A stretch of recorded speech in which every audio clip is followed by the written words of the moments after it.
Welcome into the BSN Nuggets weekly breakdown presented by Frosted Leaf.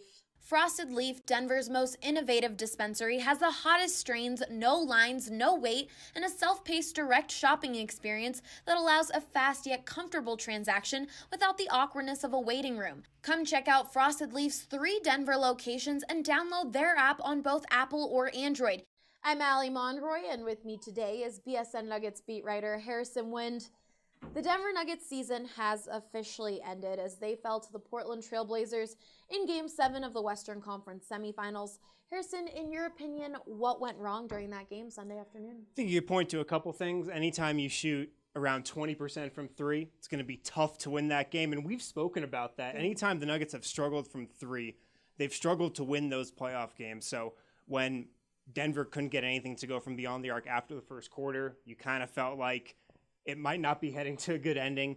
And then they just couldn't stop C.J. McCollum, as had been the case throughout the entire series. He was Portland's best player in this thing, really outplayed Damian Lillard, and Gary Harris couldn't stop him. Torrey Craig couldn't stop him. And sometimes guys just have playoff performances like the one McCollum had. So, you can just tip your hat to him at the end of the day.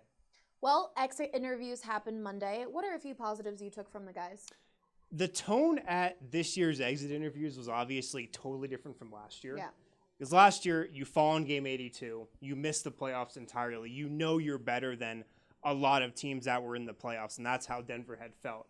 This year, there's definitely some disappointment, but you also got the feeling like the guys in that locker room recognize that they did have a really good year that will set them up for the long run. A lot of guys would say that this is the year that I think this team will look back at in 2 or 3 years down the road if things do go according to plan, where things really started, and you could really see the building of something special here. So that was the tone I got. Obviously disappointment, but guys still recognize that they did accomplish a lot this season. It was an incredibly successful season in the end. Speaking of the future, Michael Porter Jr. told the media that he has been cleared to play in Summer League and is feeling better than ever. How big would it be for the team for him to be playing next season?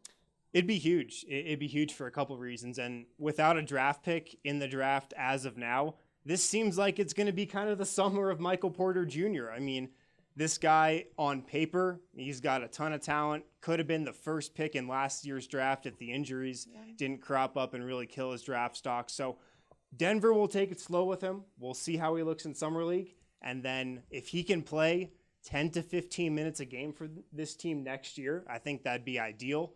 And he kind of gives Denver something they don't have. A 3-4 small forward, power forward that can shoot, can really score from everywhere on the floor.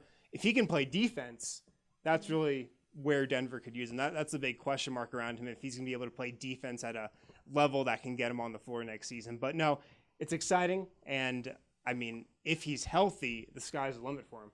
Well, like Harrison said, it's the summer of Michael Porter Jr., so be sure to follow all of our coverage on bsndenver.com. For Harrison Wind, I'm Allie Monroy, BSN Denver.